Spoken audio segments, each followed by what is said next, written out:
¿Cómo están? Buenas noches, bienvenidos a Una Noche con Ideas. Hoy en Primer Plano vamos a hablar de, por supuesto, un tema muy, pero muy importante en nuestras vidas. No tiene que ver con la inflación, no tiene que ver con la economía, no tiene que ver con un montón de cuestiones que sí son si siquiera hasta más tangibles, ¿no? Desde el punto de vista cotidiano. Pero sí tiene que ver mucho con nuestra calidad de vida porque representa uno de los poderes independientes de la República, el servicio de justicia, la justicia. La corrupción, el manejo, la politización de la justicia, el intento de parte de la política para manejar a la justicia. Bueno, temas que han tenido mucho recorrido mediático en la Argentina en los últimos años, sobre todo los últimos 10, 15 años, donde hubo como un debate muy fuerte entre el poder político y lo que es el poder judicial. Está con nosotros para hablar de esto el fiscal federal Carlos Stornelli. Carlos, bienvenido. Gracias, buenas tardes. Es un gusto enorme tenerte en el programa. Por favor. Bueno, yo decía, en lugar de hablar de justicia, hablé del servicio de justicia. ¿Coincidís con ese concepto? Sí, depende de cómo se lo tome. Obviamente es un servicio público, quizás diferente a los demás, ¿no? Porque el magistrado, tanto del Poder Judicial como del Ministerio Público, debe tener las garantías de independencia, inamovilidad, que muchas veces la gente no lo entiende bien cuál es el concepto, pero digamos, apartados, digamos, en el caso del Ministerio Público, un órgano extrapoder, o sea que no depende de ninguno de los demás poderes del Estado, y digamos, alejados de lo que es la vida de la administración pública en general y dedicados a analizar quizás el pasado, ¿no? Las cosas que ya han sucedido y un control esencial en la República de los demás poderes. ¿Tenés la sensación, como vos tenés muchos años en la justicia, sos fiscal federal, estás en la justicia federal, que a veces también yo escucho a algunos funcionarios hablar de la justicia y hablan básicamente de la justicia federal como Comodoro Pi, no de la justicia en general, que es donde también se necesita renovación, actualización, apoyo, independencia, recursos para que mejore. ¿Sentís que hay aprobación de parte de la sociedad al servicio que prestan los funcionarios judiciales? Yo creo dos cosas. Primero también, además de ser fiscal, soy un ciudadano y también opino, y claro. Opinar en la intimidad o en la soledad como ciudadano de la justicia. Creo que también mi opinión personal quizás no escape demasiado y en algunos casos, por conocer, como siempre yo digo, la cocina del restaurante, en mis casos a veces mi visión es más crítica. Creo que en algunos casos es injusto porque somos víctimas sin poder muchas veces defendernos, porque debemos guardar un decoro y debemos guardar una compostura y no podemos salir a polemizar en público. Somos víctimas de operaciones de mala prensa, de operaciones de desprestigio, de personas quizás afectadas por fallos adversos que tienen la libertad, obviamente, de opinar y de expresarse, y toda esa cuestión que suma, y a lo que suma también a las posibilidades, a las cuestiones que existen en la justicia. Yo tengo más de 4 décadas en la justicia y he visto otras épocas, he visto épocas de mejores prestigios. Pero esta presión, estas actitudes de desprestigiar a los funcionarios judiciales, fiscales, jueces, que actúan o que, bueno, en sus investigaciones comprometen a ciertos personajes políticos, ¿fue siempre así o se ha acentuado en los últimos tiempos? No, se acentuó muchísimo en los últimos años, quizás con la complicidad inconsciente de muchos funcionarios que que consienten y que admiten y que dejan pasar, ¿no? No todos están ni son ajenos al temor o al temor de ser ellos también víctimas de ser perseguidos o de ser molestados. Y de hecho, digamos, la calidad humana de todo lo que integra el Poder Judicial, por llamarlo de alguna manera, también con el Ministerio Público, es un reflejo y es un espejo de la sociedad. No nos traen de otra parte, somos parte de la sociedad. Yo creo que con el tiempo hay cuestiones que se han ido naturalizando. Y bueno, también tienen que ver obviamente con la libertad de expresión, la libertad de prensa, la libertad de criticar, y muchas veces el límite es muy difuso, ¿no? Entre lo que es una crítica o una operación o para una operación delictiva, claro. o una campaña de denostación hacia una persona o un magistrado que investiga o que ha decidido trabajar. Vos fijate que normalmente los que tienen problemas son los que más trabajan, no los que menos trabajan, ¿no? Hace días el Ministerio Público dio a conocer un informe sobre la causa Cuadernos, ¿no? Casi 200 imputados, más de 500 testigos, una causa donde hay empresarios que han reconocido haber pagado coimas, después se retractaron, después dijeron que lo hicieron bajo presión. Bueno, obviamente hay estrategias judiciales, ¿no? Todos tienen abogado en este caso. Pero uno lo ve en números, lo que es la causa Cuadernos, y es si va a juicio, cuando comienza el juicio oral, va a ser sin duda el hecho de corrupción que se investigue de parte de la justicia más grande de nuestra historia. Yo creo que es así, y a veces repasando este informe que lo hizo la doctora León, que es mi colega ante los juzgados federales que se está ocupando, Sí. ocupando del tema. De todos modos, te hago una pequeña corrección. Ninguna persona que haya confesado ni que se haya arrepentido ha renunciado ni se ha arrepentido de esa confesión. Esas son campañas instaladas precisamente por personas o que no se acogieron a un régimen, que es por supuesto un beneficio del imputado. Pero, por ejemplo, creo que es Wagner de la Cámara de Construcción, no había ahí como un contradicho entre lo que él había declarado. No, el contradicho no era sobre lo que él había dicho y su veracidad, que eso lo ratifica, sino una cuestión relativa a la validez o la constitucionalidad, que es un tema que se está estudiando y va a ser obviamente motivo de debate, de la ley del arrepentido. Claro. Como que la ley del arrepentido de alguna manera me obliga a mí confesar. Obviamente no es así, obviamente el imputado perdió sus planteos, pues es una cuestión que se hace solamente a pedido del imputado colaborador. A la gente que la ley del arrepentido le permite a un imputado acusado declarar y colaborar con la causa a cambio de una pena menor, digamos. A cambio de ciertos beneficios que se pueden, bastante limitados, pero se pueden negociar, con el fiscal. Y es una ley que está tratada en el Congreso, sancionada y declarada constitucional. O sea por los mismos que después la criticaron. Claro, por eso. Pero la Argentina no tenía una costumbre, como ya estaba instalada en otros países, de la figura del imputado colaborador.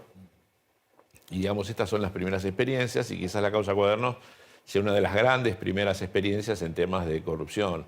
Hasta ahora los teníamos en temas de narcotráfico, de secuestros extorsivos, en temas diferentes, sin tanta repercusión pública, y son los primeros. Pero bueno, obviamente que atacar si se quiere, la validez constitucional, pero bueno, ya se ha pronunciado la Cámara de Casación, creo que la Corte, creo que la Cámara de Apelaciones, los propios jueces del Tribunal Oral sobre el tema. Ya hay muchos fallos que están sobre esa cuestión, pero es importante señalar que ninguno se desdijo de lo que había dicho. Carlos, Yo tengo la suerte de conocerte hace muchos años, te he entrevistado en otras ocasiones. Siempre te veo como un tipo calmo, relajado, que explicás. Incluso cuando hay imputaciones en tu contra, nunca te vi perder la calma. ¿Cómo viviste el proceso de la causa de Cuadernos, que fue, bueno, el hecho de corrupción más importante, con presiones, con empresarios acusados, con políticos acusados, con miembros del gobierno anterior señalados, algunas detenciones que se dieron en principio?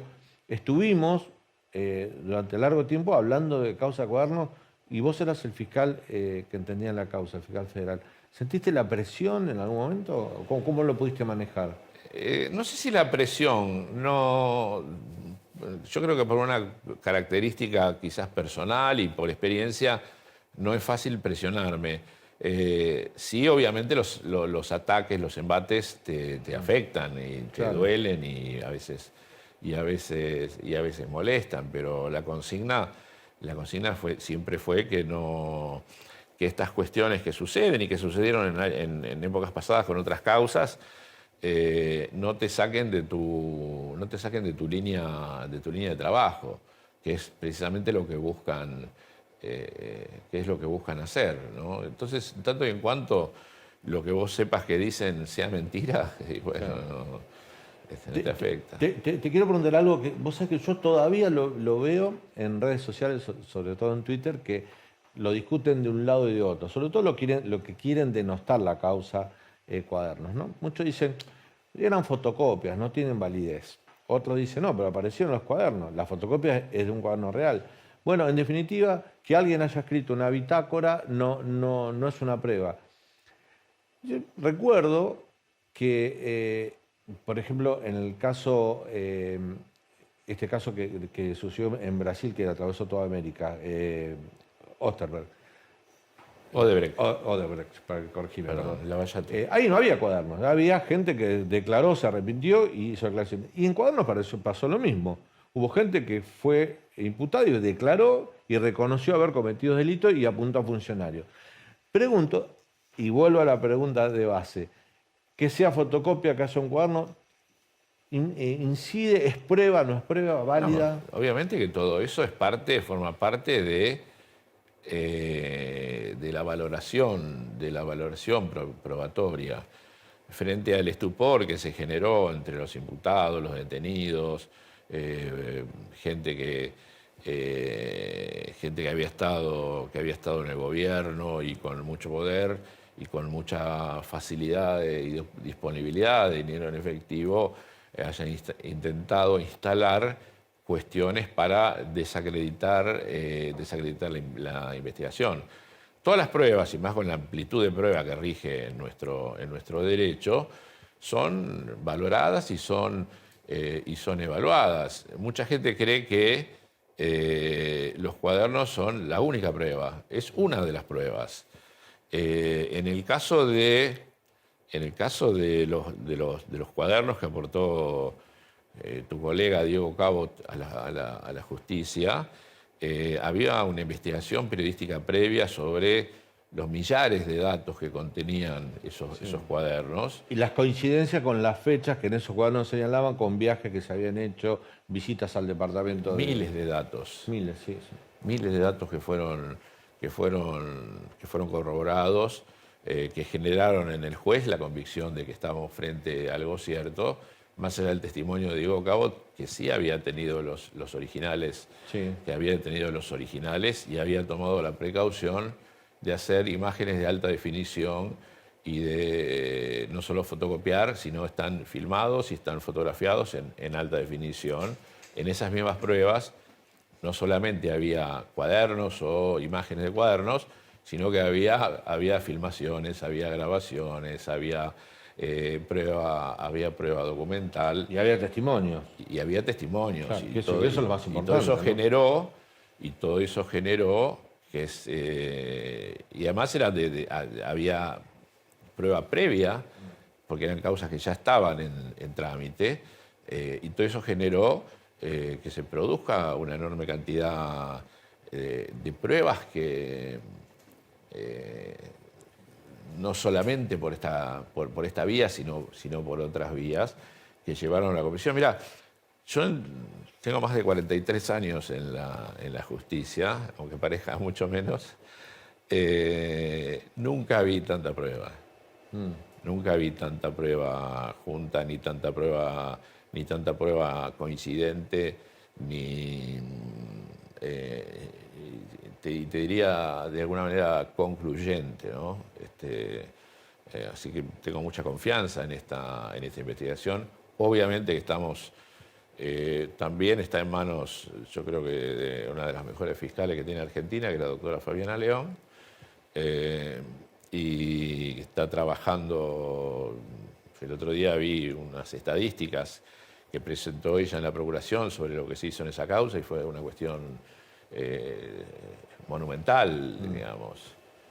Vos pensás yo lo vi el informe de la doctora León, y realmente es impactante cuando ordenás en números el contenido de la causa. Exacto. No en detalles, sino en números. Digamos, cuando ves imputados, testigos, afectaciones, cuando lo ves vos pensás una cosa, así, Daniel, son te asombra. 159 imputados, Sí. creo, si mal no recuerdo. Más de 500 testigos. Detrás de los 159 imputados hay 159 estudios jurídicos. Claro.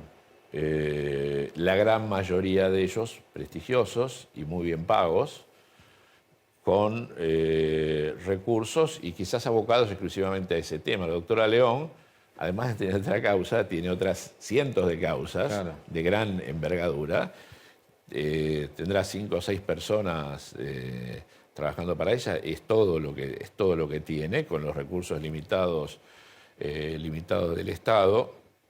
Nosotros en la etapa de instrucción teníamos más o menos los mismos recursos. En menos de un año, y pese a todos los embates con armados de causas en contra mío y demás, la causa estaba elevada a juicio, cosa que es infrecuente que suceda en expedientes criminales y en expedientes de corrupción pública, ¿no? ¿Está bien que te pregunte sobre otras causas? Digo, te pregunto sí, como fiscal, ¿cómo viste dos causas, ¿no? Una que tiene un fallo de primera instancia, que es la causa vialidad, donde Cristina Kirchner, ni más ni menos, fue condenada. No se le comprobó, según los jueces, la asociación ilícita, pero sí fraude a la administración pública. Ella y un grupo de personas fueron condenadas por corrupción en primera instancia. Y la otra es la causa Otesur Los Sauces, que la Cámara Federal ahora debería determinar si va a juicio oral.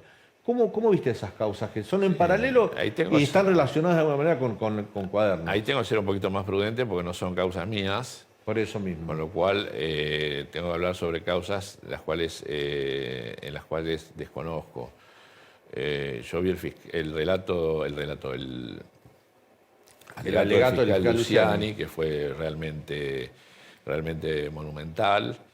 Vi el recurso del doctor Mario Villar, el fiscal de la Casación, respecto a la asociación ilícita, que creo que es extraordinario. Esto es más allá del acierto o el error o de lo que pueda resultar. No quiero hablar a favor y en contra de nadie porque hay imputados que se están defendiendo. Creo que se ha hecho una gran tarea donde creo que el Ministerio Público, representado por Mario Villar, por Diego Luciani, ha hecho una enorme tarea, y esperemos a que los fallos estén, o los fallos que vengan, los fallos que faltan, estén a la altura. Yo no puedo hablar sobre lo que decidieron los jueces, que lo han hecho según su leal saber y entender. Yo del alegato de Luciani y del dictamen del doctor Villar coincido en un 100%. Y te pregunto algo, ahí sí, sacando la causa en sí, la causa de vialidad, ahí se discutió mucho, incluso en los medios, ¿no? Abogados que iban, a mí me tocó entrevistar a un montón de abogados penalistas en La Nación Más, aquí mismo en el canal de la ciudad, sobre la posibilidad de poder comprobar la existencia de una asociación ilícita en un gobierno. ¿Entendés esto? Esto es lo que se hablaba. Cristina decía, ¿cómo una asociación ilícita? Hicimos un gobierno que nos vota la gente. Y el fiscal Luciani entendió que ahí había una asociación ilícita donde la jefa era Cristina. Pero al margen del caso en sí de vialidad, ¿es difícil comprobar una asociación ilícita en un gobierno democrático conformado con toda la ley? Mira, ese argumento defensista lo conozco desde hace muchos años porque es el que se usó el que usaban las defensas y los imputados en la causa de la venta de armas a Ecuador y Croacia, de la que yo fui fiscal y terminaron todos condenados,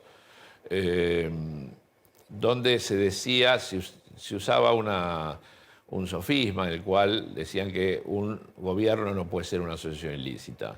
Esto es mentira porque no es que el gobierno sea la asociación ilícita está hecha por gente que no tiene ni más ni menos privilegios que cualquiera de nosotros y que quizás estuvieron ocupando momentáneamente o usurpando para esos efectos un cargo en el poder. Nadie dijo que el gobierno es una asociación ilícita. Claro. Lo que sí se dijo es que personas dentro del que gobierno, integraron el gobierno había enquistada una asociación ilícita, que fue lo que dije yo en su momento, estoy hablando del año 97, con la causa de armas. con la causa de la venta de armas a Ecuador y Croacia. Entonces, es como decir, bueno, yo cómo voy a poder cometer un abuso si soy un sacerdote. Bueno, en todo caso sos un delincuente que viste sotana, pero Claro. no es otra cosa. Esto hay que explicarlo para que la gente lo entienda. Muchas veces se marea con argumentos y con bombardeos de argumentos en ese sentido. Y sobre todo también cuando el acusado, o el que, bueno, en este caso el que fue condenado, es alguien de la envergadura política como Cristina Kirchner. Mira, Daniel, cuando pasan Ahí- estas ahí- cosas, ahí las cuando voluntades pasan estas populares cosas, presionan. la asociación ilícita es un delito que no existe, la ley del arrepentido es una ley inconstitucional, el fiscal hizo no sé cuántas cosas, el juez hizo no sé cuántas otras, todo menos Claro, defenderse. algo está mal, Claro, sí, claro. o algo ha sucedido que no debió haber sucedido. Digamos, la primera reacción es el enchastre de todo, sembrar la duda en la gente acerca de si la ley del arrepentido es buena. La ley del arrepentido está ya a nivel mundial, incluso con muchísimas más posibilidades de negociación por el fiscal, que hasta ahora en la Argentina es bastante acotada. Yo aspiro a que tengamos una ley de imputado colaborador donde se puedan negociar muchas cosas más. O sea, por ejemplo, la ley del arrepentido que tiene Brasil, el fiscal puede negociar absolutamente todo, si va preso, si no va preso, dónde va a estar preso, si va a imputar o no a la familia. La usan mucho en causas de narcotráfico. Brasil, La usan ¿no? en causas, nosotros también la usamos mucho en causas de narcotráfico. Es un delito federal, claro. Lo que pasa es que no trasciende quizás a los medios. En este caso, atrapaba la atención de la opinión pública y de la prensa en especial, y bueno, el debate era permanente y es permanente. Pero en este caso, en la Argentina, el delincuente, vos sos el fiscal, le propones acogerse a la ley del arrepentido y él colabora para el esclarecimiento de la causa. En general, quien está siendo acusado o quien delinquió debe comprometer hacia arriba, no hacia abajo, como para... ¿Se entiende lo que quiero decir, no? Sí. Hay otros requisitos, pero Pero podría ser así, o no, Sí, digo, es puede así. comprometer algo que le permita a la justicia avanzar Es en así. la causa. Y además Pero- se tiene que demostrar que es verdad lo que dijo. Primero se tiene que demostrar que es verdad lo que dijo, pero lo que vos acordás con él en la ley de arrepentido lo tiene que autorizar el juez.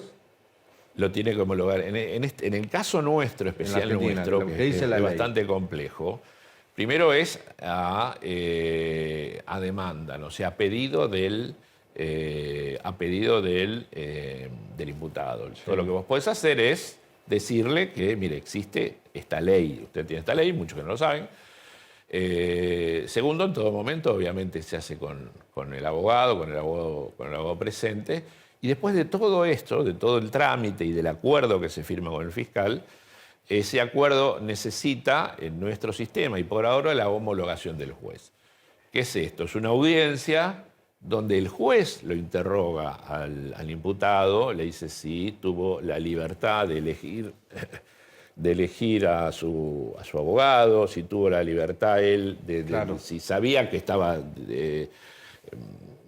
ofreciendo una colaboración.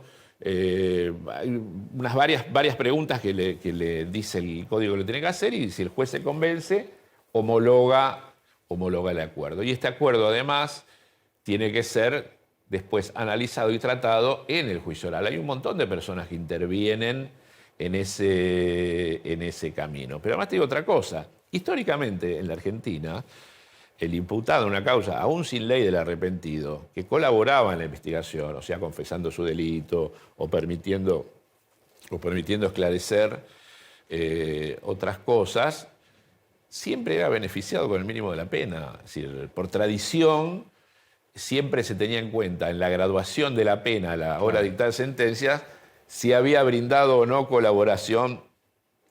La ley del arrepentido viene a darle un marco legal a esto. Un marco, algo que de hecho funcionaba así porque se tomaba en cuenta a la hora de fallar la actitud del acusado, ¿no? Pero además, esto es en beneficio exclusivo del imputado, porque en realidad en esta causa no necesitábamos del arrepentimiento de nadie. Porque era tan abrumadora la cantidad de pruebas que, bueno, si aparece alguien que quiere aportar cosas nuevas, cosas que no se saben, y avanzar en la investigación, por supuesto que es bienvenido. ¿Cómo son, en líneas generales, desde afuera se ve como algo lento, ¿no? La actuación de la justicia, los tiempos de la justicia. ¿Cómo lo vivís de adentro? Hay de todo. Hay de todo. Hay jueces, hay tribunales, hay fiscalías con los cuales sería muy injusto decir que los tiempos son lentos. Y hay hay algunos que con toda justicia se puede decir que son lentos o son demorados para trabajar, o esperan los tiempos políticos, entre comillas, para ver si hacen algo o dejan de serlo. Yo conozco muchísima gente que trabaja muchísimo, que entrega su vida. La doctora León vive adentro de la Fiscalía, es decir, consagró su vida a trabajar por esto. Nosotros, mientras estuvimos trabajando con Cuadernos, nadie de la Fiscalía tenía casi vida propia, era de las 8 de la mañana a las 10 de la noche todos los días, sábado y domingo, y demás.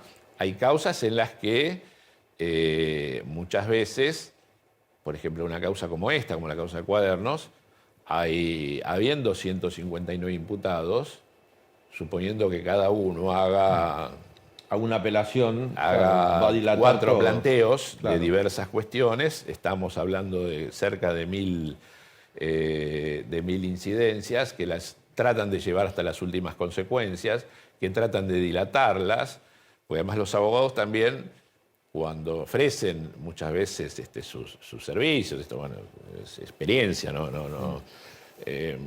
muchas veces ofrecen como alternativa la dilación, digamos, o buscar la mayor dilación, o demorar el juicio oral, o evitarlo, o evitar lo que sea, y demás. Y bueno, muchos de ellos están también en esas estrategias. La ley les acuerda recursos, y a veces cuando un caso es muy grande, muchas veces también tarda. A esto se le tiene que sumar, a veces, la desidia de algún magistrado que no trabaja como corresponde. Pero hay que tener en cuenta que siempre la defensa de los acusados, parte de la estrategia es dilatar todo, ¿no? Y en eso juega...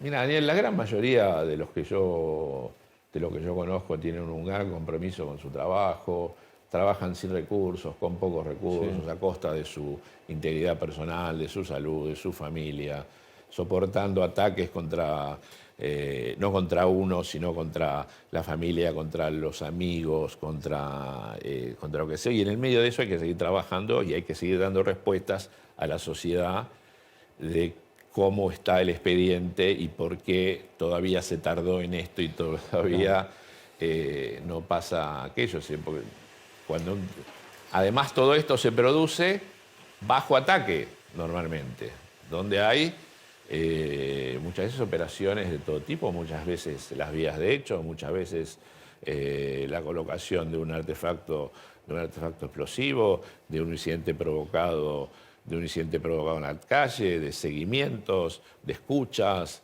de tareas de inteligencia sobre la persona a molestar y su entorno, y nosotros en medio de todo esto tenemos que seguir, tratar de ponernos las anteojeras y seguir. Lo que muchas veces no tenemos en cuenta es que mi familia no eligió ser fiscal, Claro. ni que yo sea fiscal. Entonces ellos padecen por mi trabajo, y depende mucho, o por mi trabajo, o por el trabajo de otros. La doctora León, que tiene muchísimas dificultades quizás para conseguir custodia, es sometida normalmente en este momento, porque es ella la protagonista, no yo, está sometida permanentemente a cuestiones directas, indirectas, solapadas, de todo tipo, todo lo que se pueda. Vamos a hablar ahora de la presión y de un hecho muy significativo en la vida institucional del país y sobre todo de la justicia, como fue el crimen del fiscal Nisman. Pero te propongo hagamos un breve corte y volvemos, ¿dale? Sí, cómo no. Ya volvemos.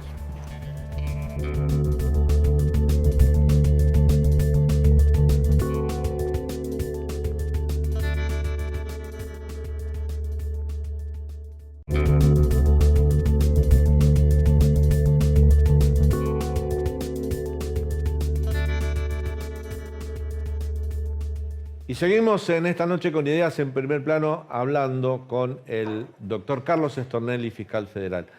Carlos, se cumplieron 8 años del asesinato del fiscal Nisman, ¿no? Aquella noche de enero del 2015, que yo creo que fue un quiebre para la confianza, para la vida institucional. A ver, dentro de todo lo picante y de todo lo corrosivo que puede ser la relación entre sectores de la política y la justicia, servicio de inteligencia, que conocemos parte públicamente, el periodismo, nunca habíamos tenido un crimen de esta magnitud. ¿Cómo lo viviste vos, que a un colega tuyo lo asesinaran por denunciar al poder? Habíamos tenido crímenes similares, como el caso del juez Quiroga, que fue por venganza, porque ya se había retirado. Yo lo viví con mucha angustia. Para mí, yo lo digo siempre, fue un antes y un después en mi carrera judicial. Yo llevo, ya este año cumplí 30 años como fiscal, porque ahí tomé conciencia de que se podía morir por una investigación, Claro. o que te podían matar por una investigación. Es decir, nada fue, después de Nisman, nada fue lo mismo. Digamos, nosotros hoy vivimos sabiendo, o muchos de nosotros quizás, algunos no, sabiendo que cuando salís de noche tenés que mirar para todos lados, cuando vas a cruzar la calle tenés que mirar para ambos lados, por más que la calle sea de un solo sentido.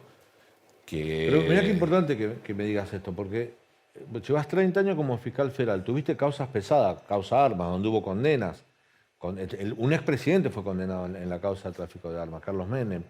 Tuviste causas pesadas, tenés un recorrido fuerte, vasto en la justicia federal, y sin embargo me decís que a partir del asesinato de Nisman empezaste a pensar que vos y tus pares podrían ser víctimas de algún hecho de violencia. Nunca lo habías pensado antes. Lo pensás pero no lo sentís. Es como el conductor que piensa que no va a chocar hasta el día que chocó, digamos, Claro. ¿no? No sé si vale la comparación, pero una vez que sucedió, una vez que pasó y una vez que se llegó a las vías de hecho, que ya se había llegado a las vías de hecho, pero sin resultado de muerte, con el caso de Pablo Lanuse y la mafia del oro allá lejos y hace tiempo. Fue agredido, sí. Fue agredido y casi no lo mataron de milagro. Pero fue realmente una conmoción. Además, en un momento que yo desde el inicio no tenía ninguna duda de que había, nunca tuve ninguna duda de que fue un asesinato. Se lo dije a la fiscal que inicialmente tuvo el caso cuando fui a declarar. La fiscal Fein. Sí, y los 4 o 5 fiscales que decidimos hacer una marcha de silencio. Un mes después, el día de la lluvia. Fuimos acusados y perseguidos ferozmente como fiscales golpistas, y un intento desesperado del gobierno de ese momento, o de algunas personas del gobierno, de instalar inicialmente una hipótesis increíble de suicidio. Fue realmente muy conmocionante, muy angustiante, y creo que esa angustia quedó en nosotros por mucho tiempo. ¿Y por qué decidieron hacer esa marcha, Carlos? Que fue un mes, justo creo que fue el 18 de febrero del 2015, el día mucho calor, llovió, hubo muchísima gente. La marcha la encabezaban un grupo de fiscales federales, estabas vos, estaba el fiscal Marijuán. Estaba Marijuán, Moldes, Campagnoli. Estaba yo. Se le llamó la marcha de los fiscales. Raúl Ple, éramos 5 o 6, sí, en soledad, porque sí, no es que había un... Recuerdo eso, yo estuve en esa marcha, sí. Y se le llamó la marcha de los fiscales. Y vos mirabas de ahí para atrás, incluso gente que había participado de esa marcha, había dirigentes políticos mezclados entre la gente, ninguno quiso el protagonismo. Y por otra parte, había mucha gente de a pie, muchos ciudadanos que dijo, acá hay que acompañar este pedido de justicia. Pero tampoco es común que un grupo de fiscales federales organice una marcha. No, creo que nunca pasó. Creo que vos fíjate que fue un diluvio pocas veces visto, sí, y que justo fue en el momento de la marcha. Y pese a eso hubo cerca de 500.000 personas. No, fue muy fuerte. O sea, la conmoción no era mía ni de algunos de mis colegas. Ni de algunos de mis colegas. Obviamente había muchos que no querían ni aparecer, que se escondían atrás de las mamparas y no querían. Bueno, los 5 o 6 que decidimos poner la cara y ponernos al frente de la situación, creímos necesario primero yo creo que tenía un sentido de homenaje y de manifestar nuestra perplejidad sobre lo que estaba pasando y sobre lo que había pasado, ¿no?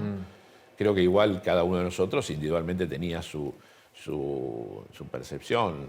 Yo tengo y tuve la mía, que es muy crítica. Y estoy seguro de que él muere por su trabajo y por lo que estaba haciendo. Esto sin abrir juicio sobre el contenido, porque yo no lo conocía, pero sí es claro. Sí, a horas de ir al Congreso le había sido citado en la Cámara de Diputados, y él iba a ir al Congreso a explicar su investigación, ¿no? A horas de iba eso. A ir a contar, él estaba exultante, él conocía perfectamente lo que estaba haciendo. Yo hablé con él 2 días antes. Hablé con él 2 días antes, donde en una charla telefónica que tuve me dio sus seguridades de que tenía mucha prueba y que había mucha solidez en lo que decía. Me dio algunos detalles y demás, y donde también él me dejó la sensación de que sabía que corría peligro y que de alguna manera lo asumía, de alguna manera lo dijo. No me acuerdo cómo quedó en mi declaración, yo lo dije en mi declaración, pero... Bueno, la causa AMIA es una de las causas. Yo entiendo que en algún momento la justicia federal necesita de la colaboración de ciertos servicios de inteligencia. Digo, en todos los países del mundo funciona así. Pero la causa AMIA a lo mejor está demasiado contaminada por los servicios de inteligencia, y eso era el temor que tenía el fiscal Nisman. Yo no puedo hablar sobre esa causa ya tiene una sentencia, me guste o no, esté de acuerdo o no. ya falló. Creo que ahora está en una instancia de casación, con lo cual sería imprudente Sí, sí, que yo diga opinar. absolutamente nada. La investigación de Nisman era sobre el pacto con Irán. Él había descubierto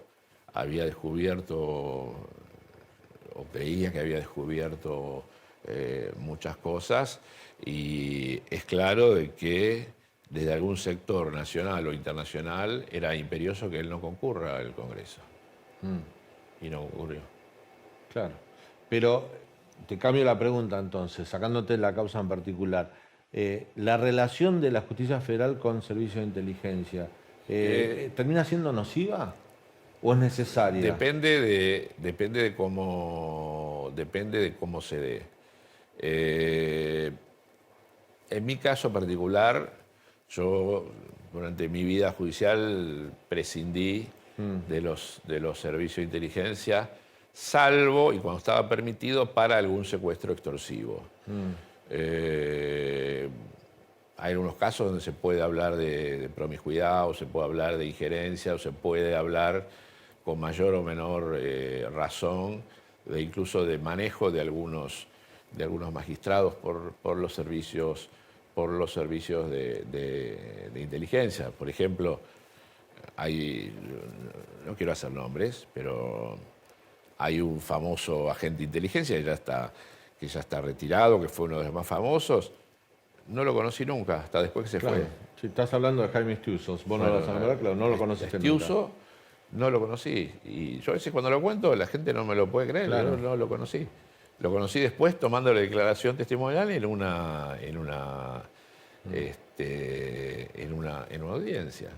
Eso creo que cada uno, digamos, está en cada magistrado saber hasta dónde, y de acuerdo a los límites que da la ley, la necesidad o no de que algún servicio de inteligencia colabore con alguna investigación. No, seguramente lo que está mal, esto es una opinión mía como Sí. periodista, lo que está mal es la agencia de inteligencia, cómo funciona hoy, lo que era la CIDE, lo que es la AFI.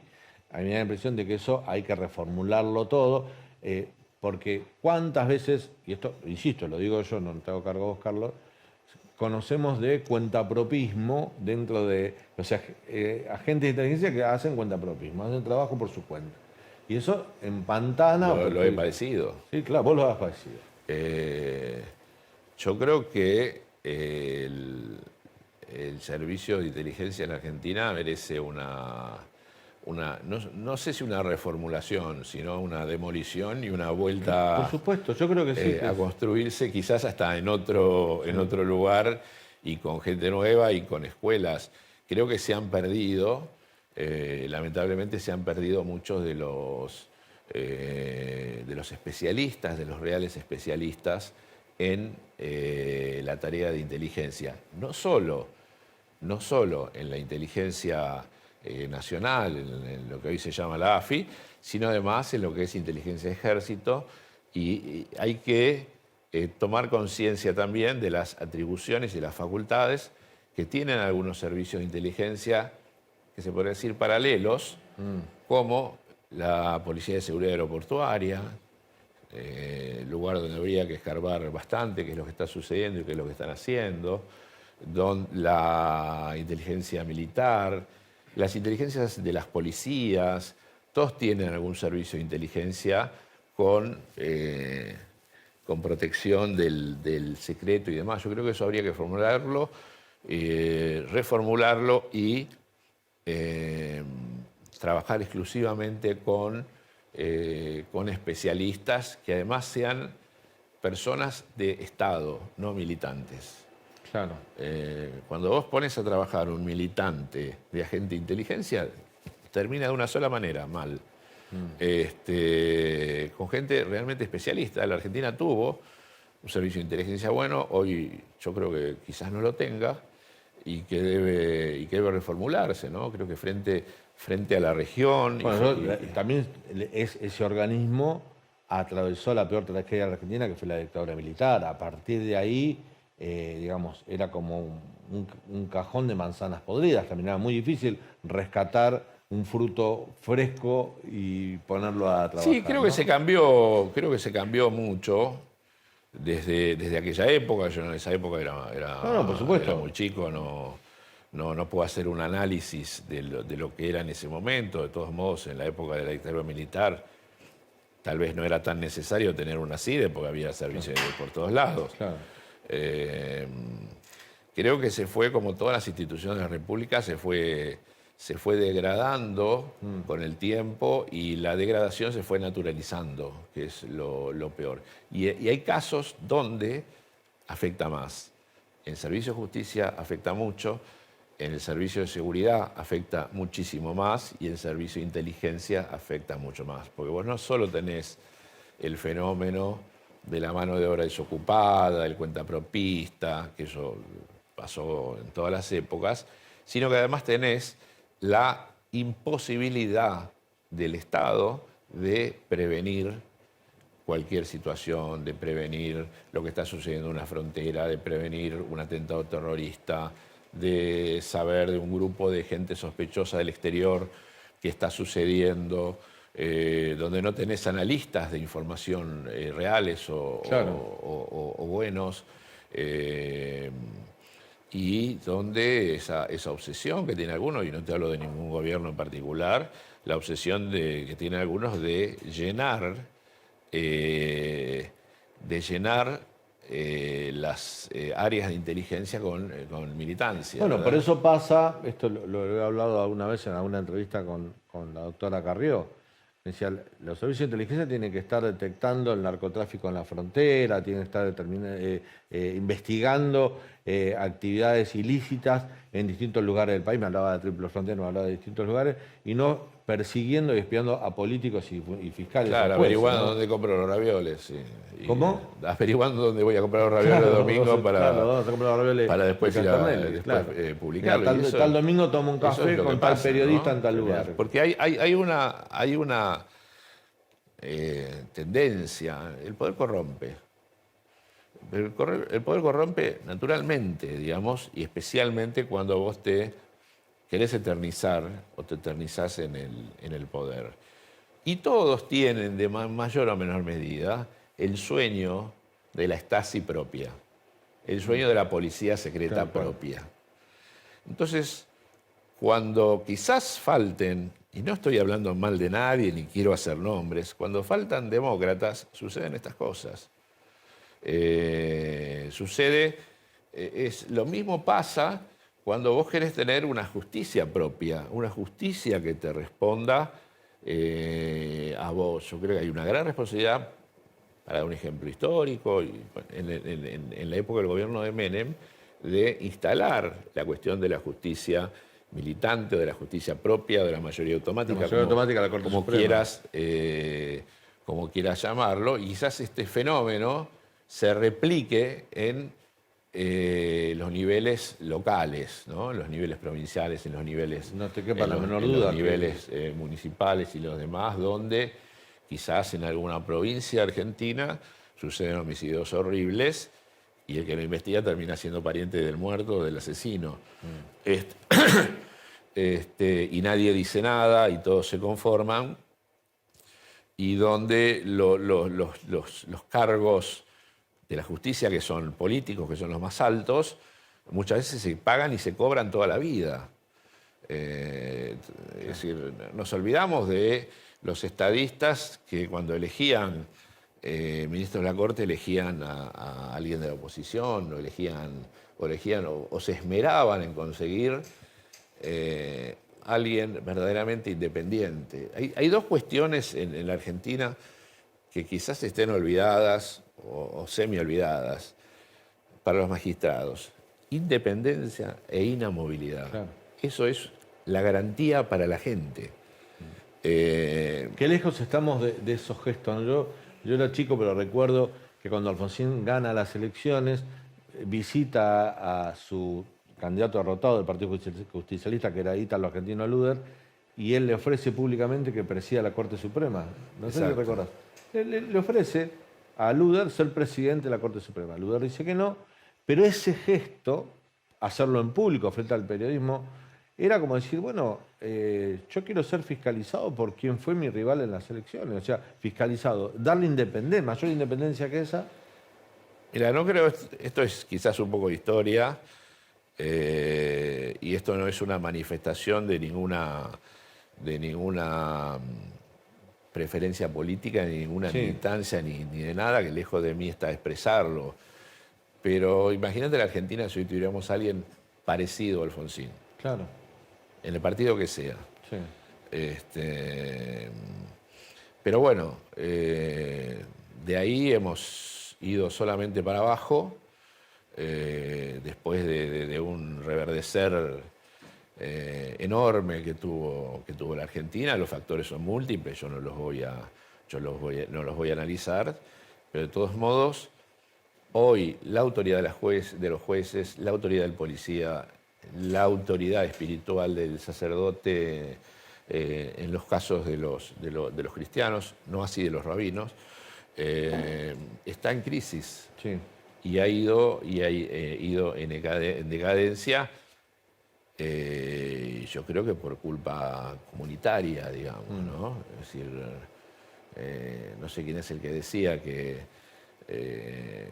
si vos tenés un idiota en el poder, esto es, por favor, en abstracto absolutamente, es porque la gente está bien representada, ¿no? Claro. Entonces, el ciudadano tiene que entender que una de las armas que tiene, y no la única, es el sufragio, ¿no? Entonces, cuando llega el momento del sufragio, no solamente hay que ir a votar, sino hay que meditar el voto. Carlos, te agradezco muchísimo esta visita. No, gracias por ¿La invitarme. pasaste bien? Sí, muy bien, gracias. Muy linda charla, gracias. Hoy hablamos de justicia, del servicio de justicia y de todos los pormenores que hay en este tema que tanto nos interesa con el fiscal Carlos Stornelli. La próxima semana, otra gran entrevista en esto que es En Primer Plano. Hasta la próxima.